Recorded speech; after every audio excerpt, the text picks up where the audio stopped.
આણંદમાં બ્રહ્મશક્તિ સેના ગુજરાતના કાર્યક્રમમાં પરશુ દીક્ષા અપાઈ.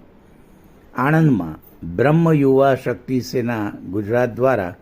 હજારોની સંખ્યામાં બ્રહ્મ પરિવારની ઉપસ્થિતિ વચ્ચે ઐતિહાસિક પરશુ દીક્ષા સમારોહ યોજાઈ ગયો, જેમાં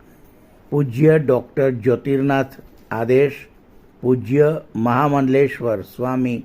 શૈલેષાનંદજી મહારાજ, સનાતન પરિવારના ઉપરાંત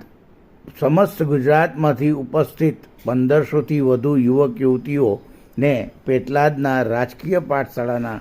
ગુરુજી કૃષ્ણકાંત જાનીએ પરશુની દીક્ષા આપી હતી. આ કાર્યક્રમમાં ડભોઈ ધારાસભ્ય શૈલેષ મહેતા સોટા, પૂર્વ ધારાસભ્ય અને અમૂલ ડેરીના ડિરેક્ટર પપ્પુ પાઠક,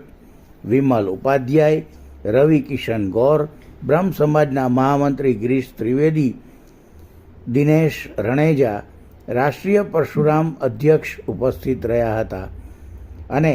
સંતોએ બ્રાહ્મણ હોવાના ગૌરવ અને સમાજની એકતા પર ભાર મૂક્યો હતો.